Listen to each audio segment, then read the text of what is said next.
That's it.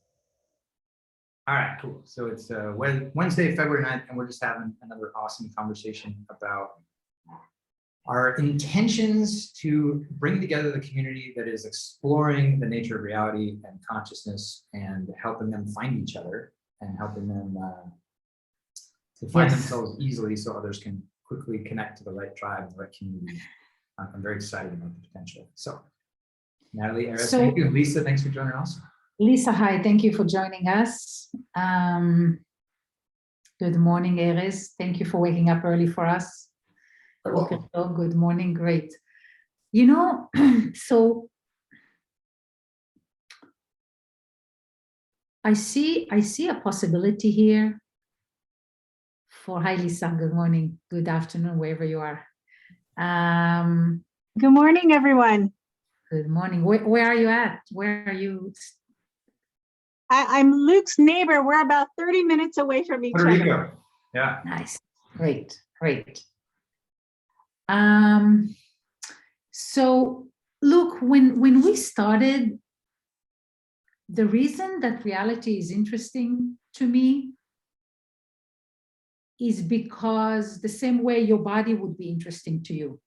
Wouldn't that be wonderful to really know your body, your psyche, the way you operate, the way you are responding, reacting, creating? What are you avoiding? What are you pursuing? Wouldn't that be incredible to see the operating system of your body, and the same way to see the operating system of all of humanity and all of nature and all of, now you can say, hey, all the sciences and all the archaeologists and all the historian and tech,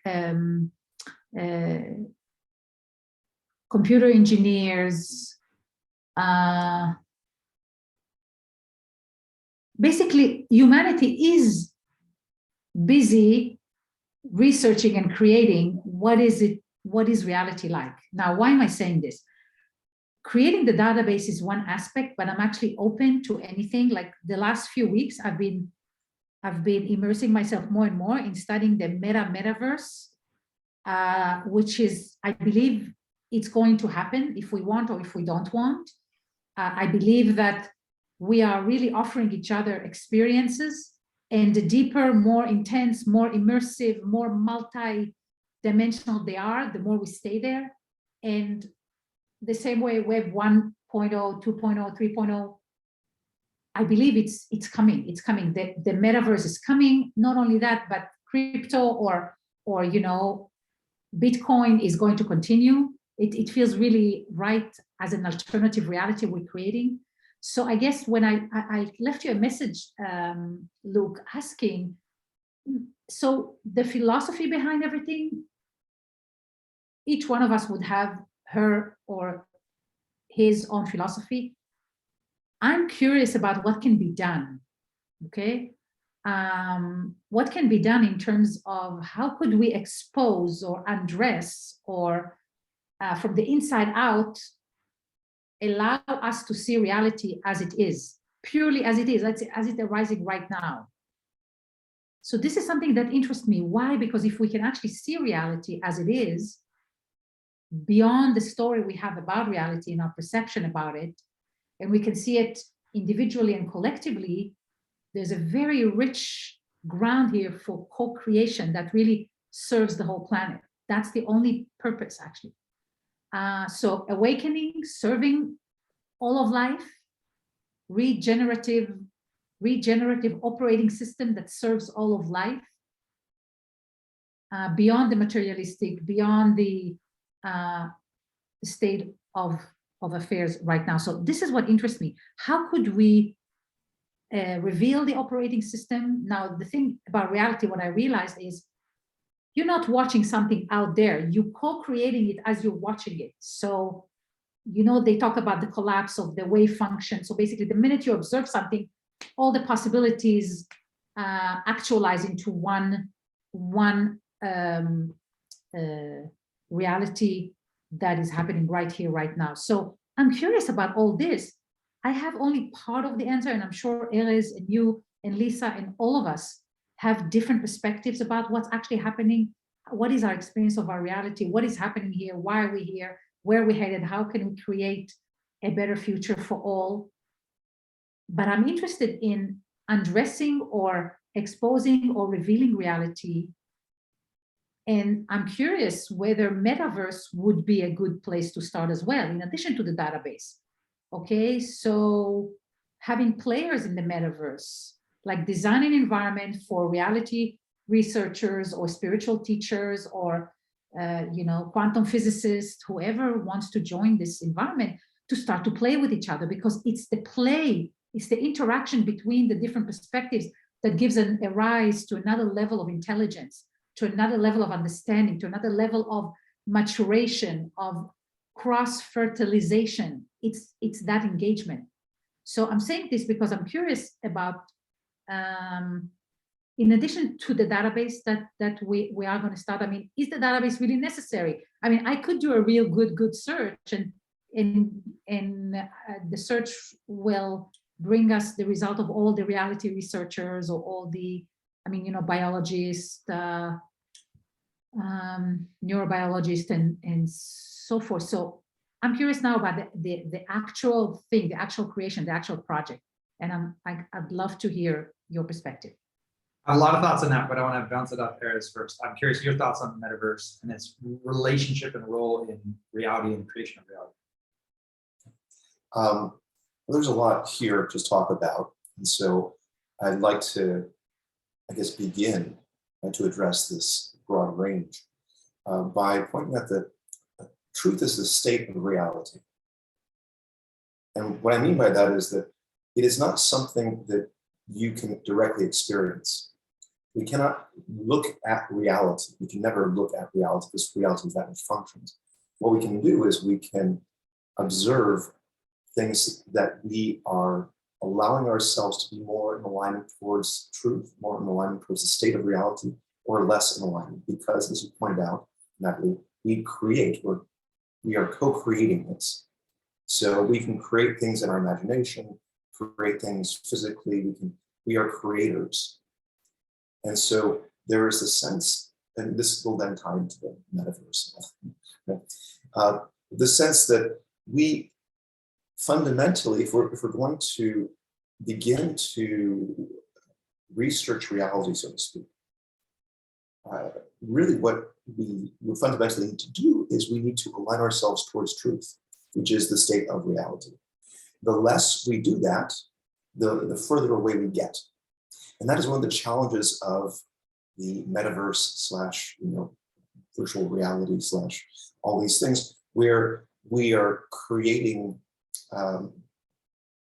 just another game within a game. And it doesn't bring us closer to reality in any way, shape, or form. It just basically frees us from the constraints that are getting in the way of the outpicturing of our imagination more quickly. So we're basically getting closer to the fulfillment of our imagination. And that in and of itself, how useful is it? It sort of depends. I mean, you can create new interesting things with it, sort of like, okay, if it no longer takes 2 years to build a skyscraper because you can go and create it in the metaverse in 1 week. Okay, sure. But of course you can't actually use a real skyscraper in a virtual skyscraper the same way. They're fundamentally distinct. And so I think it's all well and good to keep this exploration and so on. But I think it's more important that we actually align towards truth, that we align towards reality as it actually is, beyond our imagination, beyond our conceptions, because we are very imaginative, creative creatures. We can create all sorts of very fascinating, very engaging things, which we will continue to do. And that is not the point of life. That is only part of life. And if we are so busy being distracted by our metaverses, by our games within our games, with our simulations within our simulations, we are going to continue this path that we have been on lately, which is basically destroying the real world in order to create a more artificial world. Because we've been able to do this due to cheap energy, fossil fuel extraction, and industrialization, automation, computational abundance. We have lots of computation available. lots of storage facilities available. So this abundance of computation, this abundance of process, which has been built up over the past few decades, is one of the things that has actually encouraged us to dissociate from reality, more so than be in the thick of things. It's not, I mean, for some people, like I know, for instance, I lived and worked in the area doing tech stuff for 20 years, 18 years. So, you know, the rise of the internet, that was, you know, me in my profession for a while. And when I look at that situation, and that I left 10 years ago, and I can see, well, all right, there came a point where I had my spiritual awakening. I'm like, this is no longer what I'm called to do. I must leave and go find what it is, you know, the real stuff. So I've been spending 20 years, you know, working on all this computational stuff and building complex systems and, you know, forming you know, helping to form the basis of the World Wide Web and these systems. Okay. And what about reality? And so I like to bring this back to something that came up with regards to what Natalie was saying in the beginning. In terms of science, right? She was talking about biology and a few other things. And reality research is being scientific. And I would say that that's one way of looking at it, but it's not the most accurate. And I'll explain what I mean. So science comes from ignorance, right? We start from a place of not knowing. We can start from a place of, I don't know how this works. I'm going to make a hypothesis, a guess. I'm going to create a model that is going to potentially explain this thing, and we're going to see how accurate the model is based upon my experiments. Okay, and I'm going to share my model, and we're going to keep, you know, I'm going to find out other people's models, and we're going to sort of work out how we can refine these models, which are basically tools or mental tools that we're creating in our minds. We're going to keep creating and refining these tools in our minds to get more and more accurate towards this thing that we don't understand. We don't know what it is. We're ignorant of it. And so this perspective is very useful when you don't know anything.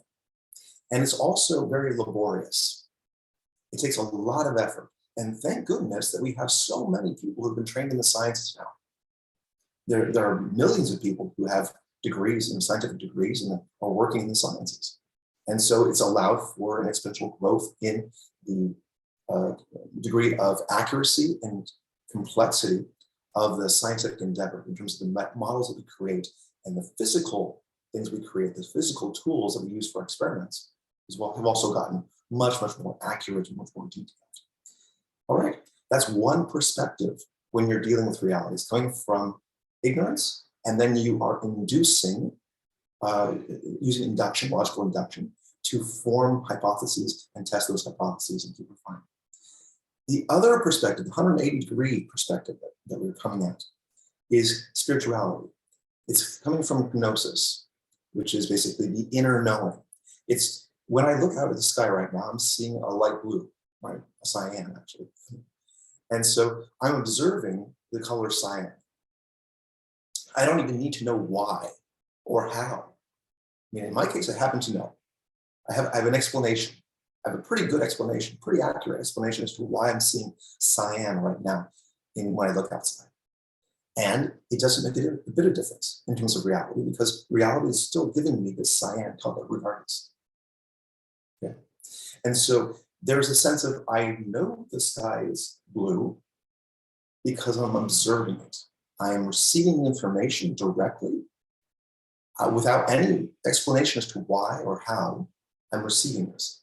And so gnosis, spiritual gnosis, is when we're receiving knowledge about the universe, about reality, without any sense of the how and the explanation and the, instead what happens is with spirituality, we receive the knowledge directly, And then we deduce our explanations. It's like, if that is that and that is that, then these things, I deduce this structure would be a sufficient, explanation of these observations I'm already receiving, of the knowledge I'm already receiving. So that's why there's always been, up until very recently, a fundamental mismatch between the spiritual community and the scientific community. They've been fundamentally at odds with each other. And so you've had a general dismissal of the value of spirituality, of spiritual knowing on the part of the scientific community. And you've had a general dismissal of the value of the scientific model from the spiritual community, because each one has been valuing their own perspective more than the other. And both perspectives are inherently valid. Right? They're just different perspectives on the same thing.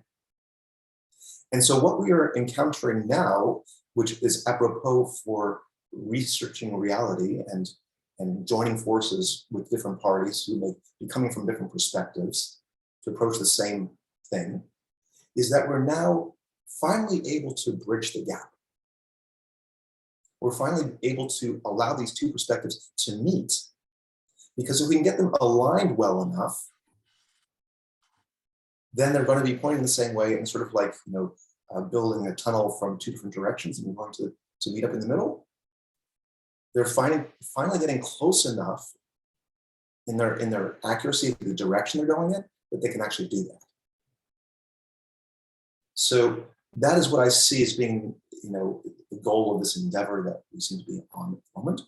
And I think that it's certainly valuable.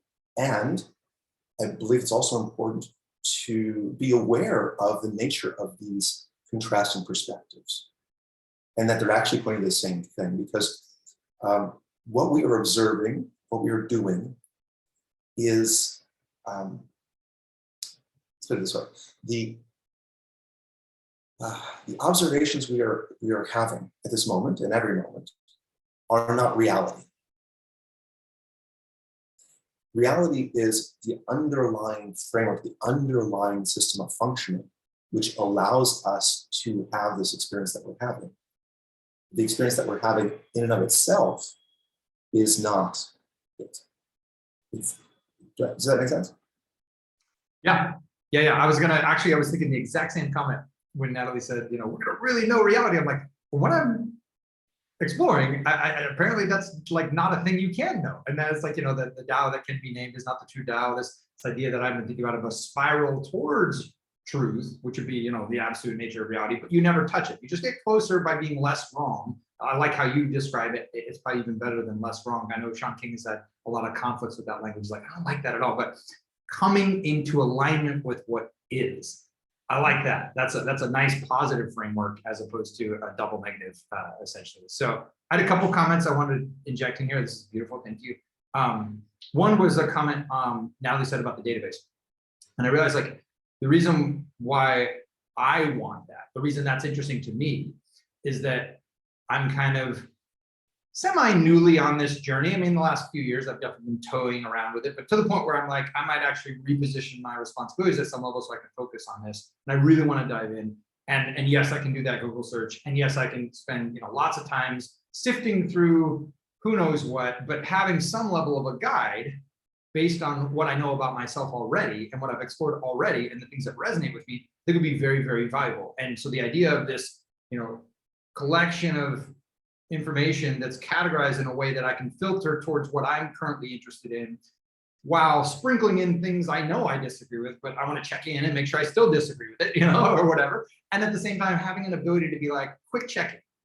Who's that person? Can I watch a short video, composition of what they're about, or read a quick resume of sorts of that whole worldview or whatever, so that I can be efficient and effective with the time I'm given on the earth to not just spend, the next few years reinventing the wheel, doing all the research that many people have done before. It's the idea of let's bring it together to a point. And so then this is the other piece to the database part that I realized actually recently.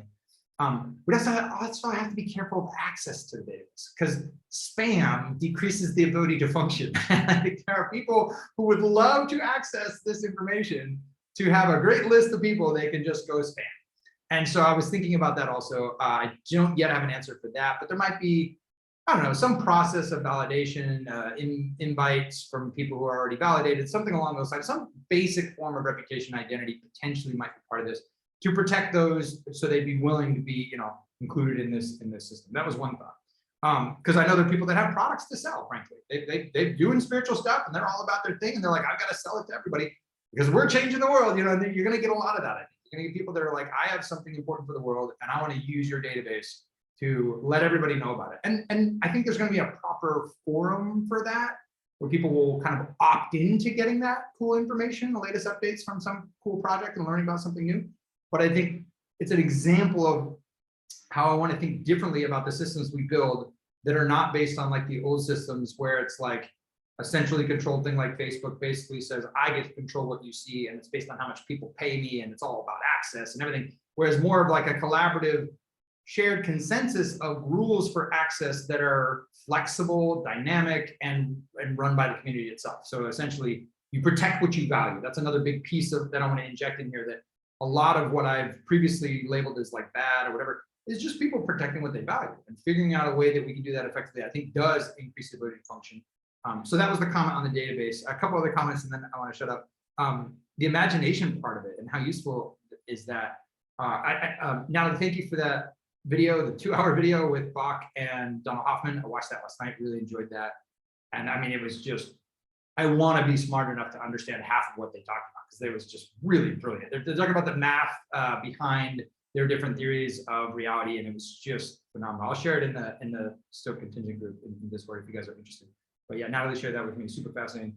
But it got me thinking about one of the comments they made is that when we do a scientific experiment, we make a decision about something. And from Donald Hoffman's argument, as far as how he understands evolution and he understands quantum theory, it's like you're actually creating reality by making that decision on what you observe. And it's a slight tweak. And it also, as I'm kind of doing some meditation practices that involve imagination a little bit, like direct your awareness into whatever, you actually have to kind of use a little bit of imagination to some degree. And I'm thinking about the metaverse as a way that we can potentially explore and practice the power of our imagination and eventually connect to, and this is the other comment I wanted to make, and this is a little out there for me, so I'm going into woo-woo land here for a second based on conversations I've had that I'm like, yeah, I don't know. The idea that we might, as a species, get to a place where we don't need the technology to experience the things we apparently are longing for. And what I mean by that is this connection via Zoom, could that be done telepathically?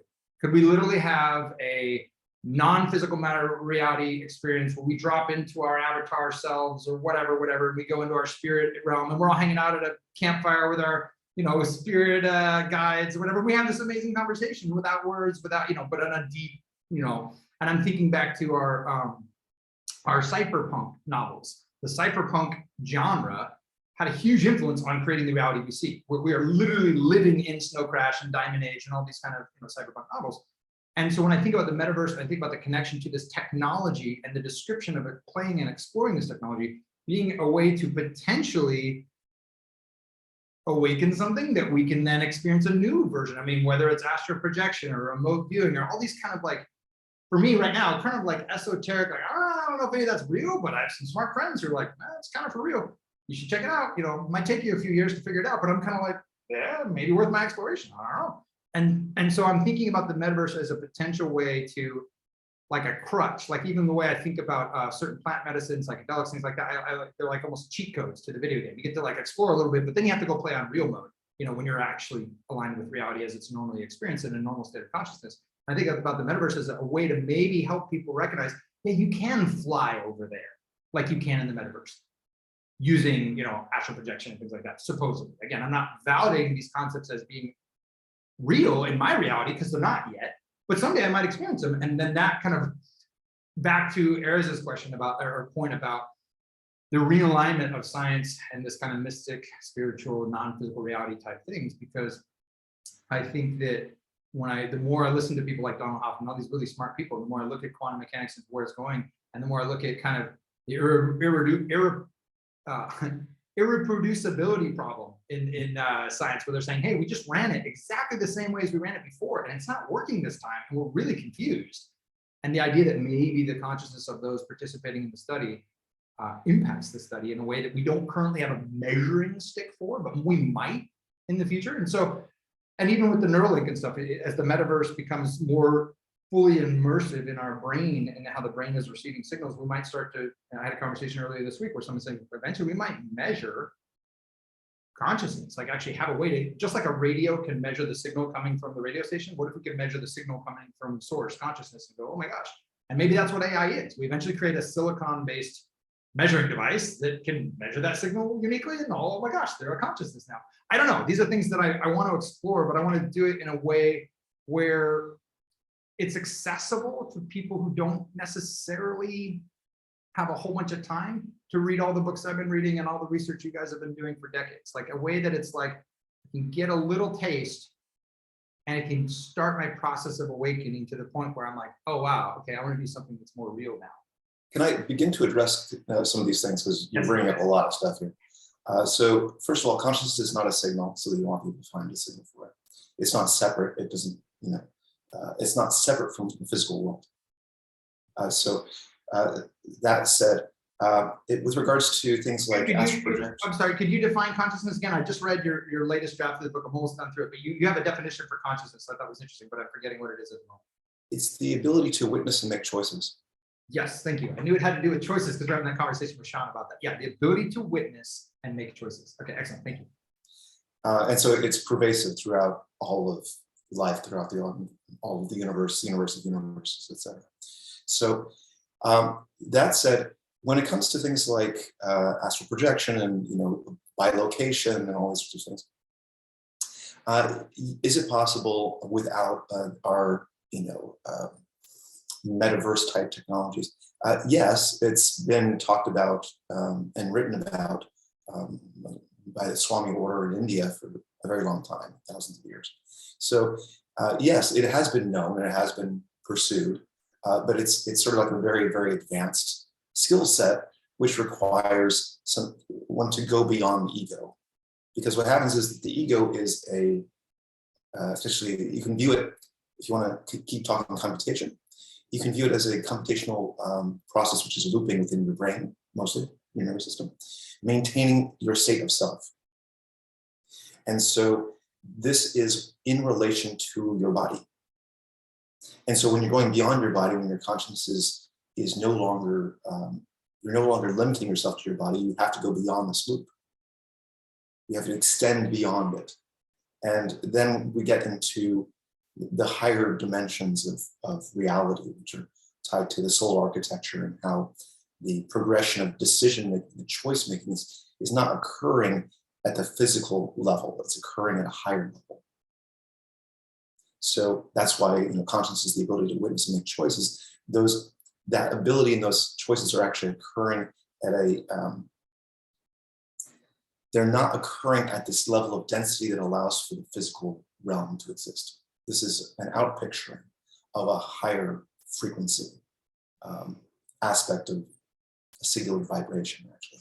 But anyways, this obviously gets very complex and very difficult to talk about, because the language that we've evolved, and by the way, I just want to give a shout out to the English language. It is one of those languages that it's an awful language in so many ways, and yet it has so much vocabulary.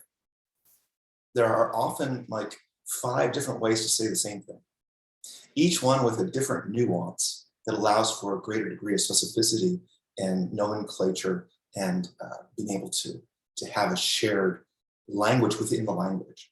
So I'm going to give a shout out to the English language for that. But the thing is that when we look at the languages itself, these are natural languages, right? They evolved to meet the needs that we have in these cultural contexts as physical living organisms. So from the standpoint of divinity, English is still very primitive. From the standpoint of human development, it has the largest vocabulary of any language that we've ever seen, because it is the language which is the most spread out around the world. It doesn't have the most speakers, that's Mandarin basically, but it has the most speakers who have the widest dispersion around the planet, which means the different sets of environments they've adapted the language to are much more varied. It's allowed for proliferation in how the utilization of language has been applied. So all that to be said, that even that is super primitive, you know, when you're looking at from these higher standpoints. So of course, there's going to be problems and difficulties in communicating these sorts of things using English or any other language. Of course, there are going to be difficulties. And the same way that these languages that we're using right now are still very primitive from a higher standpoint, our brains, our nervous systems are also very primitive from a higher standpoint. You know, when you look at, like when I was growing up, computers were very, very limited. They were very, very limited in what they could do. And we were amazed. We were amazed at this, you know, 8-bit, you know, like, it's cool. Wow, look at that. You know? And now we're getting at a point where it's becoming, you know, antique. Right? The stuff I grew up with is becoming antique. And so the same thing is going to be happening from where we are today to your children's when they're close to my age. So if not sooner, right? Because we're having an acceleration of this process. So we must understand that even our models, our scientific models, all these things that we're relying upon to attempt to create something that is a useful way of approaching things. It's all very, very primitive from the more developed stages. Makes sense? So if you're looking at it from the future, this is very antique, quaint, simplistic. Right? And so I guess the point I'm attempting to make here is that where we're going and what we're going into as part of is always going to be significantly more complex than any of our models that we can possibly come up with within our little antique brains. And so that being the case, what is it that we're really up to? What is it that we're choosing to engage in with our current antiques? And I think that's the more useful question, because if we're to continue with this notion of, okay, well, we're finally coming to a bridge point where we're able to have a meeting between science and spirituality, where we can actually share our findings in a meaningful way, that allows for an exponential growth in the complexity of the models that we can create. Because if you look at the models of where science is today, they are very, very primitive to what I've been shown already in the spiritual realm. And that's not just me. That's actually for many, many different spiritual seekers and people who've been on this path. They're observing something that's far more complex than we have any reference in any scientific understanding. And I can explain in ridiculous detail, all right? But to who? Or actually, to whom? Use proper English. To whom would I be speaking to? There has to be a receptivity, a willingness to meet in the middle. When people are so caught up in their perspective that they're not willing to meet and merge and join together as one, then you continue to have, you know, going cross purposes. So anyways, I think I've addressed it. I want to let Natalie respond. I have some comments there, but that was beautiful.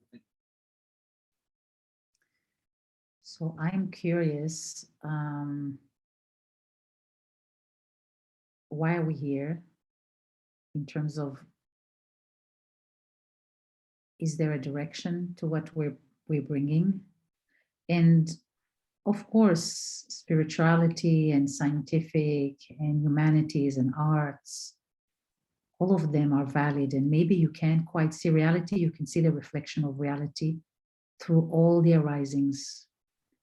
And I believe that you can deduct if you zoom out enough and you look at the big data of all the arising waves of phenomena and endeavor and poetry and scientific research and spiritual lamas and spiritual traditions, you can zoom out and start to notice what is actually happening here.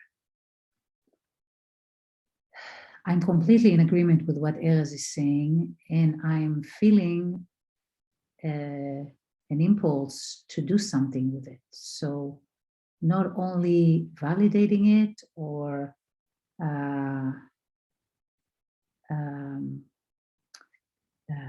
affirming it or nodding yes.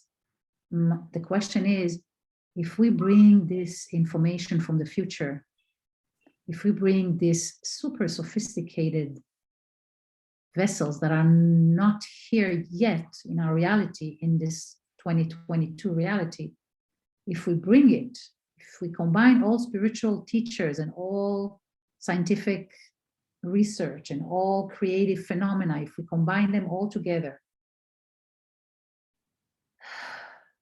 which is not reality, but it is a reflection of aspects of reality, or maybe it's telling us what it is not, it doesn't matter, it's telling us something about reality.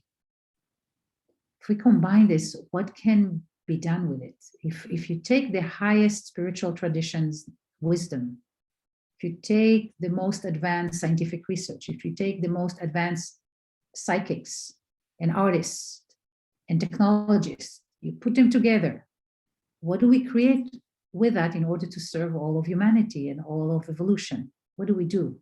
So that for me, like, you know, I have a meeting in about 15 minutes. I'm much more interested in what can be done. I want to play with ideas of what can be done. Okay, so what is it going? Is it going to be like a database, like a DAO, or like a DAC? I mean, what are we actually doing?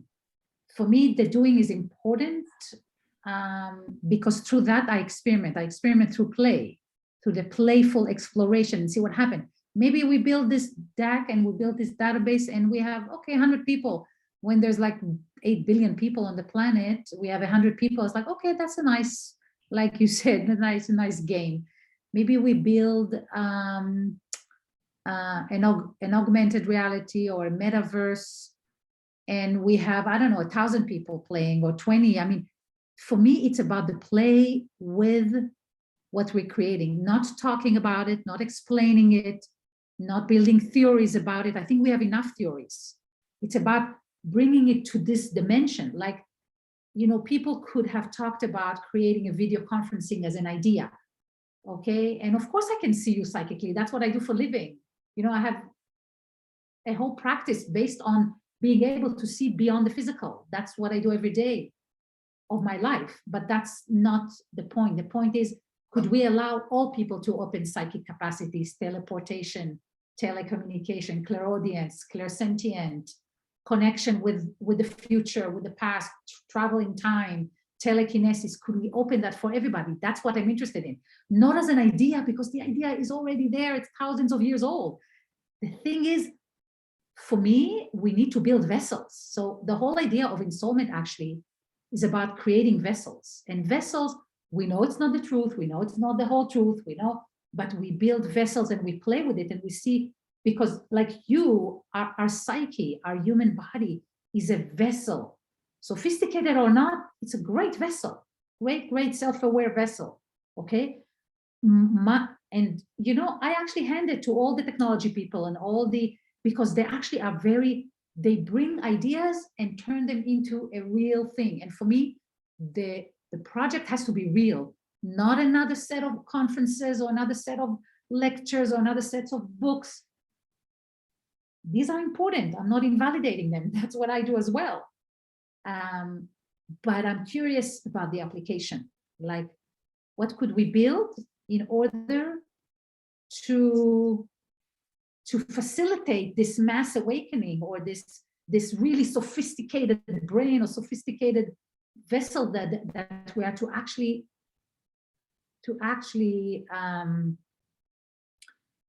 enable it to express. Because see, if I have an idea that it's all love, but there's no ways to express love, or there's no vessels to express love, or there's no interaction that express love, then love is an idea. It's an idea. Oh yeah, we're all connected, we're all one, and we're all loving. Great.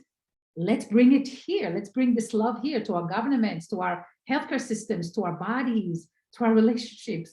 So for me, it's about building something. So I'm curious in this conversation, because I know our time is quite precious for all of us. Yes. What can we build? So What's going to be? Is it the data? Yes. yeah, And so I'm I going think to pausing. beautiful, beautiful. I definitely want to respond on a couple levels, and I have a meeting in like 15 minutes as well. But and this is just my perception. Someone who's kind of again newly into this spiritualism world, which you guys have been in for more than decades. Between 20 years, yes, few years. I'm coming into a space that my perception of the space, memes I see and the people I connect to and their perception of it is there's a lot of spiritual materialism, right? There's a lot of this kind of like, what are we actually doing? We're all singing Kumbaya together around the campfire on these spiritual retreats, but literally how are we, I talk about work as adding value, changing reality. This idea that you're actually doing something that physically changes matter in some way that I like the new language I'm using now to increase the ability to function. And then this is good work. This is something that maybe good isn't the right word, but it's if we have this goal that we seem to be sharing, this is a more beneficial path towards that goal than a less beneficial path. Like the peaks and valleys of moral landscape that Sam Harris talks about, there are definitely better and worse. You don't know which is which. You can't find something definitively as good. You can just say, given a context, this is preferable to this in this context for this intended goal, right? So like you don't jump on a plane to go to Dallas if you're, when you want to go to Kansas, unless that plane eventually gets you to Kansas. It just doesn't make sense. You have to actually have a directed intention to do something. So I feel like there's this sense of angst of sorts, meaning, okay, that's great. I don't know how many more ayahuasca ceremonies you're going to do, but how are you going to actually do something, right? And then on the flip side of that, and this is why I love the word bridge. I think it's a beautiful word, the bridge of science and spirituality. There's this sense of we're building stuff.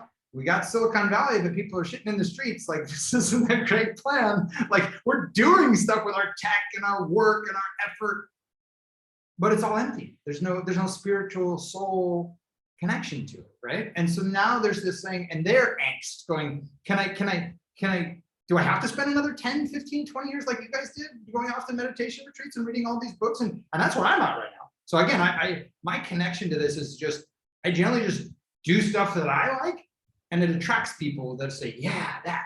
And that's cool. I like that. And it might be 2 people, 3 people, might be 10,000. I don't care. I'm in it for my understanding and the benefit that people tell me it creates to their understanding. That's the other key part that's super important. I'm not in this like egoic selfish, like, oh, I'm all in it for me. It's like, oh, I love that when I'm truly myself, other people awaken and they go, man, you being yourself allowed me to be myself. And I just gained so much value from what you shared. And I'm like, whoa, awesome. And I see Erez doing this. I see you doing this. Like, and so what I want to explore, and this is again more my personal perspective of what Luke Stokes, that avatar, whatever that is meant to do, is be the bridge. To take the people who are in the tech, crypto, blockchain, I'm going to work 80-hour weeks, into a pathway of there's more to physical matter reality. There's a bridge between what you understand as logical, rational, and reasonable to that understanding. There are your colleagues, such as Donald Hoffman, such as Thomas Campbell, such as interesting people who are scientifically exploring the nature of consciousness and reality through these different things that can be a bridge to you. So some people need that, some people need this, some people need this. And for me, it's the angst that you feel, I think, will be the driving force to simplify the decades of knowledge and wisdom and experience you have. Simplify, simplify, simplify. So someone like me can jump in for 3 minutes of my busy day with my kids and this and that, and all my responsibilities, and tap in a little bit and go, oh, I got a little spiritual something. And that's going to open up something that's going to direct eventually one person at a time, humanity, I think, towards a more higher functioning reality. And so it's a combination of distilling, and this is what I think about when I think about the database, distilling thousands of years of Vedic tradition and thousands of religions and spiritual perspectives and scientific expressions around consciousness, distilling them into the way that someone like me or someone like my wife, who's frankly not very interested in this stuff, her religion works for her and she's good, but yet she still has, moments of like, wow, that's a little bit difficult. I'm dealing with, fear or this, that, and the other. And then being able to distill it to the point where she can explore in a safe way. She's not like, oh, if I look into that thing about astral projection, I'm now renouncing my spiritual beliefs. And I lived that way most of my life. And there were things that were not available to explore because they were evil, they were the devil, they were whatever. Astrology is bad, this is bad, that's bad. And it's that moralistic language. Erez has helped me quite a bit, as have other friends of mine, get away from that framing that literally shut off my ability to evolve my awareness. And so I think about, there's a huge need, huge demand, and I'm just seeing it from my own personal perspective, but I know I'm not singular. I know I'm not alone in this, for tasting these things enough to say, what if? And I do think the metaverse, like a fun play. I love, Peter Gray's Free to Learn, and how play is the way the human brain learns something. It has been for so long, and the Prussian model of education the last 5,000 years hasn't been super great as far as the agriculture revolution, all this other stuff, that we required a different model of learning. And I want to get back to the play form of this. And so that's why I'm going to build like games. Me personally, I want to build consciousness games that teach people things. And that could be in the metaverse, that could be on a mobile phone, that could be on a number of different things. And so I want to be able to take what is there, distill it down into something that's digestible, and then to be able to share it to someone who would otherwise have been like, that's a bunch of bullshit. I'm not going to spend 5 seconds on that. It's not worth my time. None of it's real. And being able to help them, as I was helped, go, okay, well, what if? Let me just open my mind just a little bit. Not so much my brain falls out, but just a little bit to say, what if?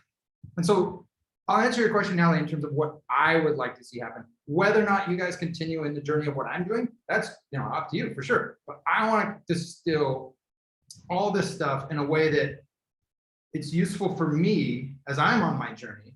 And I perceive it's going to be useful for others who are on a slightly different journey, but can use the categorization and use the trust mechanisms going, oh, here's all my friends that are involved also. And that person's like an actual scientist, like, wow, I didn't think that they were into that thing, but look, they liked it. They're into it. Okay, I'll give it a shot and I'll read it because I trust that person.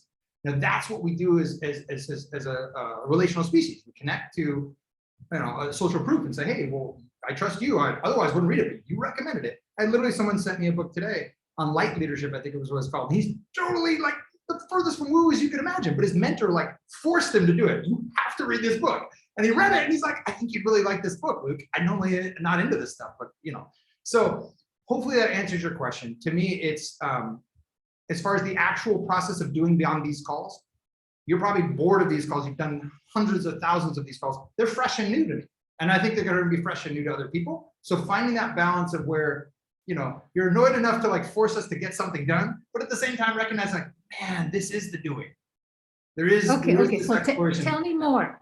Yeah. So beautiful. You're right. And then I'll pause just real quick. I'm personally adjusting potentially how I spend my day. I've got a tracking app where I literally track everything I do now. And I hated that idea previously, and now it's exciting to me because I want to do more of what only I can do. Mm-hmm. And that means that if I am able to accomplish that, I will free time up to put more actual effort into this type of thing that we're co-creating together. Because I am a doer also. I'm an entrepreneur. I build things. I don't just talk about stuff. Yes, beautiful. So I just want to take it one level, because really you're like our best client in a way, and you're building it with us. So that's amazing. So what would that be? Could you maybe, we don't have time today to do it, but could you write like a 1-page, like your ideal interface, ideal database, ideal, metaverse that you can enter into and distill 360 degrees ways of knowing? Because like I said, there's ways of knowing are not only spiritual, there's so many ways of doing indigenous. Yeah, so real quick on that. The answer is I can't yet, because my process is I'm not going to reinvent the wheel. I'm going to research what's out there. That's why I want the database, because I don't even know how many dozens of versions of what it is you're kind of describing right now already exist. And so that's what I want to do some exploration on, to say, okay, we're getting a download or a picture or whatever, and how many people got the same thing? And how many of them got that a long time ago and have already been building it and it somewhat exists? And maybe instead of us starting from scratch, going, we don't know what we're doing, we're 3 people or 4 people, we're gonna figure it out. Actually going, oh my gosh, we could lend some energy to that one, lend some energy to that. Maybe they just need that little bit of wisdom that we have, the little framing of English language that connects it all together. And all of a sudden they're like off to the races. So for me personally, I want to do the research to understand what's out there along the lines of what you're saying, organize it, categorize it in that system, so that we then know, what do we do next? Because we might decide, okay, cool, this is all amazing. And this one's the closest to what we're talking about, but it's missing this feature, this feature, this feature. We've connected with that community. We've talked about why we think they should change in this way. They've said, that's cool, but that's you, that's not us. We go, cool, we fork and we go another direction. And now we're building something brand new. We're injecting a new prism onto the source of everything, right? That's kind of how I see it. Okay, so let's assume you have this database, this place where you have a list of the teachers, the researchers, whoever is dealing with reality, with consciousness, spirituality. Okay, let's say. But importantly, the creators too, right? The DAX and DAO creators, the game creators, the metaverse creators, like the blockchain crypto creators. That's where I break. I think that's a super important part. It's not just the academics. Great. So how is a crypto person? What would be the criteria for them to enter this database? Because what? Because they're doing reality now? I mean, what? My current thinking is that people, and I've mentioned a couple of examples that fit in my mind well, joinseeds.com or firon.com, people who are on this kind of spiritual wavelength who feel like they've got their marching orders now to go change and improve reality, and they're doing it. They're building new economic systems, new governance systems. Sometimes they're building local communities. They're going to be living and embodying these principles.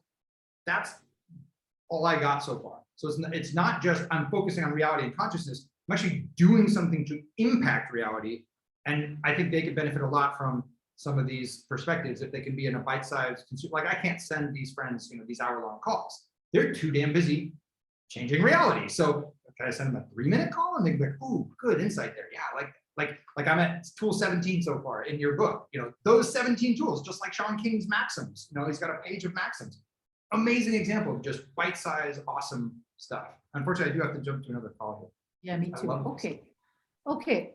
I hope that answers your question, Natalie. I think it's a beautiful, amazing Yes. question, and I love that you're asking it. It's really important.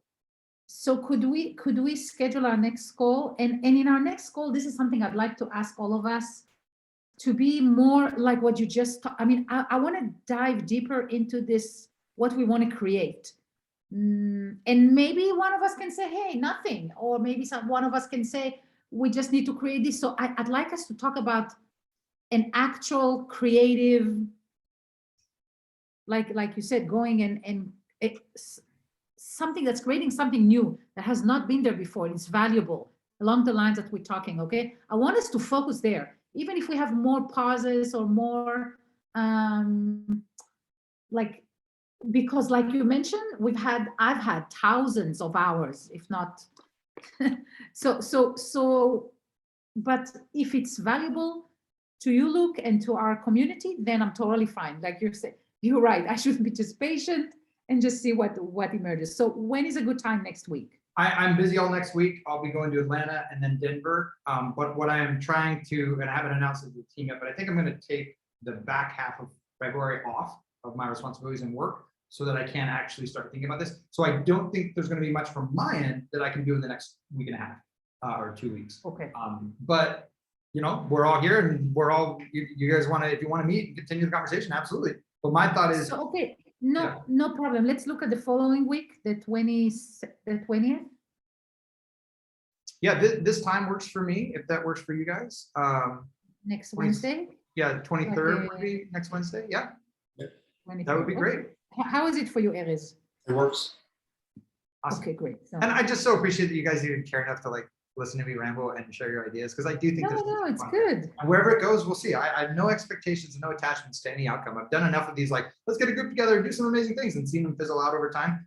And that's fine. We're part of the experience. So whatever it ends up being, but I would love to create something. I would love to create. I don't want it to fizzle. Awesome. This is why I'm like, okay, what are we creating?